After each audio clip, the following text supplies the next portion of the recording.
Land reform is a hard issue to study because it's difficult to see what would have happened in the absence of land reform. Nonetheless, let's take a look at a bit of what we know. We're going to look at this piece by Tim Besley and Robin Burgess on India. Keep in mind, in general, the economic results of land reform can be either positive or negative.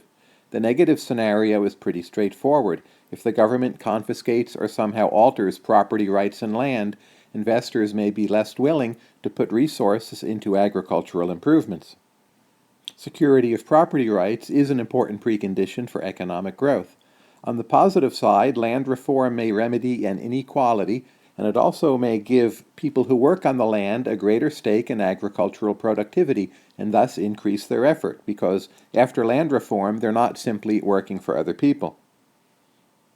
The relative strength of these various effects, of course, depends on context, and we're going to look at data from 1958 to 1992 from the major Indian states.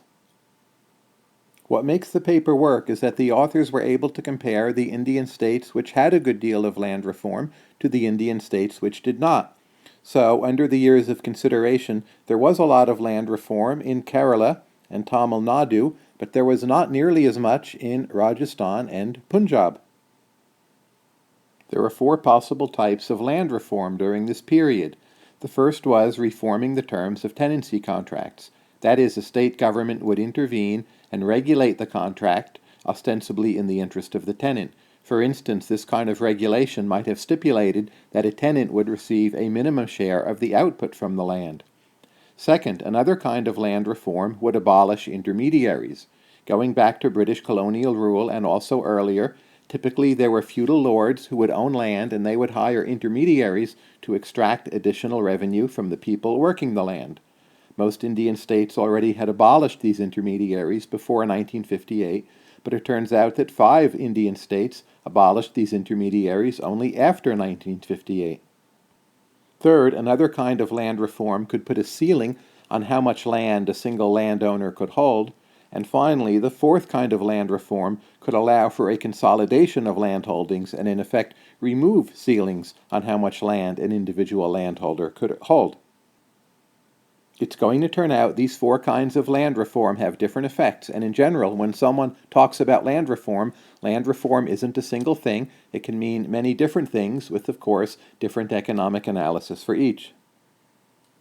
When we look at the data, it turns out that land reform really is correlated with a falling rate of rural poverty, yet it's only 2 kinds of land reform which matter. It's tenancy reforms and the abolition of intermediaries. Legislation having to do with land ceilings and land holdings and concentration don't seem to matter for rural poverty. You might wonder, what does this correlation mean? After all, it's possible that the very existence of land reform is simply proxying for a fact that maybe a state cares about its poor citizens in some other way. So land reform and the decline in rural poverty may be correlated, not because there's a causal relationship, but because land reform is proxying for other policies. To try to take this into account, the authors also look at urban poverty rates. If land reform were proxying for a more general set of policies, we would expect land reform to be correlated with especially steep falls in urban poverty rates, but it turns out that it's not. So maybe there is some unique rural effect resulting from land reform. Nonetheless, not all of the economic effects of land reform are positive. Following a reform in tenancy regulations, it actually turns out that agricultural output per capita falls. What does this mean? Poverty is going down, but agricultural output per capita is going down too. It seems to be that what's happening is the way the land is being worked is less efficient, but more of the gains of what are being produced are going to the poor people working the land.